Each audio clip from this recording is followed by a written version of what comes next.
to get that image. That's not really the particle that we're looking at. It's the reflection of the electrons off of it. We've already affected the particle by bombarding it with electrons.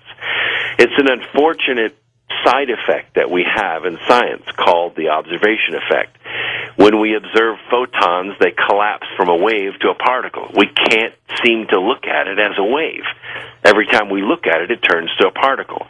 We explain that so the layman can understand it in the book.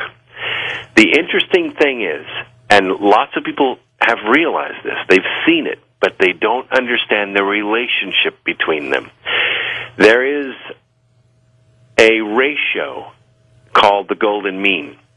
It's used in nature. Everything divides that way. Plants and animals and bacterial populations. When energy is applied along a golden mean ratio, it has a tendency to constructively interfere. It's sort of like playing tetherball. You ever played tetherball, George? Oh, yeah, sure. Not in a long time. Yeah, I haven't played it in a long time either. But if you hit the ball, it goes around and comes back around to you. But if you swing too soon, then the ball loses its momentum and falls back toward the pole. If you swing too late, same thing. But if you swing exactly at the right time and decreasing radius all the time, the ball picks up speed and you win the game. That's the whole point. Mm-hmm.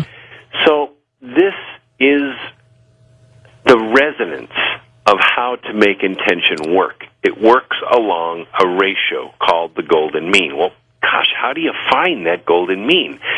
There was a mathematician whose name was Fibonacci. Lots of people, lots of your listeners are familiar with the Fibonacci sequence. Mm-hmm. Starts with 0, goes to 1, then to 2, then 3, then 5, and so forth. And what you're basically doing is taking the previous number and adding it to the next number to get the third number. Well, by the time you get out there a little ways, about the 6th or 7th or 8th iteration, when you divide the smaller number into the larger number, guess what? You get the golden mean, 1.618 to 1. This is the rate of increase from then on. Well, how do you work that, though? I mean, how do you do that in real life? How do you convert that into an intention that functions? How do you work the law of attraction, mathematically speaking? Well, let's take two numbers that are completely unassociated. Let's take 40 and 70. Obviously, those are not Fibonacci sequence numbers. But let's add them together. Okay, you get 110, right? And then you take 110 and you add it to 70, you get 180. If you carry that out and you get to the 8th iteration, guess what? You divide the numbers together, you're right back in the golden mean. We started watching how people intend to do things. In other words, how do you dream? I want a purple Honda Shadow motorcycle. I want to be a marine biologist.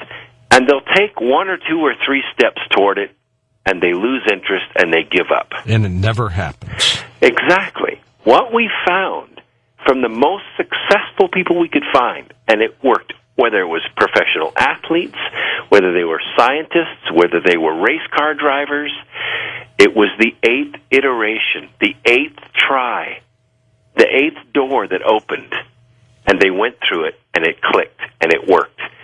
The people that persisted, that kept up with it and listened to the universe, listened to the ball come around again and knew exactly when to swing. By the time they did it the 8th time, they were in the golden mean, they had the rhythm, they were in the zone, and they could do no wrong. And it seemed to fall into their laps. See, and that is the perfect example. Once they're in the zone, they can't miss. Right. It's like a tennis player that knows exactly where that ball is going to be and how to follow through with it, and the ball goes right where they want it to go. Like, it's unbelievable how easy it is to do.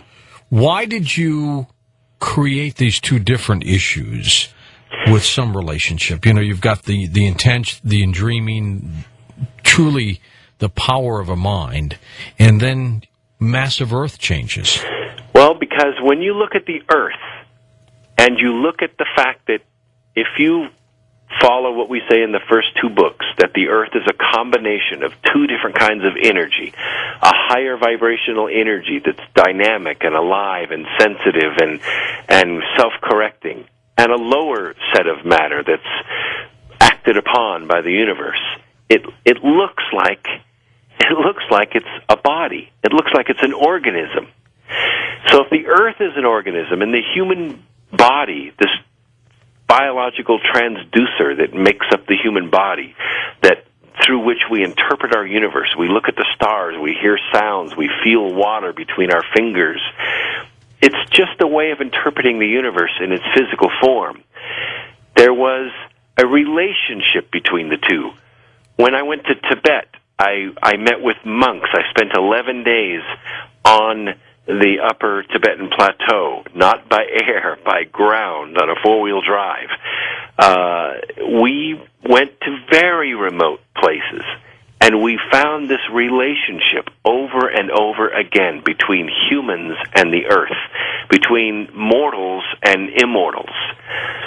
What we found was that there was a way of manifestation, not just for daily sustenance, but for earth changes, and thus for universe changes. We know that the earth is going to come apart. We know that there are several dimensions involved here. But we, humans, are multidimensional beings. And we just need to remember that and then work these tools that have been laid out for us and now mathematically very simply explained in the book. One of the things in the hundreds of interviews that we conducted to write this book, one of the questions we ask is, what is your dream? Oh my gosh, George, I got the most bizarre answers. I got things like, well, I want to marry a rich man and have a big house. And I would say, okay, and once you get that, then what's left? Yeah, you're ready to die. Life is complete. And what we discovered is that dreaming is not about having. It's about process. It's about being and doing. It's an action, not a physical thing. And once people shifted their dreaming to the right function, they started having the right observation effect. They started working their intention the correct way. And if they worked it in resonance, 8 iterations out, they got what they were after. Tesla was a remarkable scientist. When I went to Lhasa in Tibet, I went to the Potala, which up until 110 years ago was the tallest building in the world. The Chinese have controlled it since 1959. Tourists go through the top floor, and that's it. Mm-hmm. For some reason, we don't really know why, our 11-person expeditionary force were allowed behind these doors. We were allowed to go down into the basements of the Potala. Besides the stairway being in a Fibonacci sequence going down counterclockwise into the basement of the Potala, when I got down there, I saw a thing which they call a stupa, but this thing was made out of 4,300 pounds of gold. It had over 10,000 jewels on it, and I recognized it as a Tesla coil. One problem, it was built in the 7th century. Yeah. So I come back to the States, and I overlay a Tesla coil over it, and sure enough, it matches coil for coil. But the Tibetans didn't know how to work it, but they saw it. They saw it work. They knew what it was for. They just didn't know how to work it. They didn't have electricity. Tesla knew how to make it work, and he turned it on. You think that's where he got his idea, from the ancients? Well, I don't think he ever went to Tibet, but I think they may have got their ideas from the same source. One just built a different version of it than the other. Now, that's very possible. Very possible. So where does this all take us? Well, it takes us to, and here we are, 4 years away, a little over 4 years away from December 21st, 2012. This knowledge is now out there. And if people want to get their hands on it, they can read it. And I'll tell you, I've got for your listeners tonight, I've got a very special way to get the book if they want to do it. They will have the tools in their hands, and the faster this can spread, the more people that get involved in it and understand what is coming and what needs to be done. It can't be done by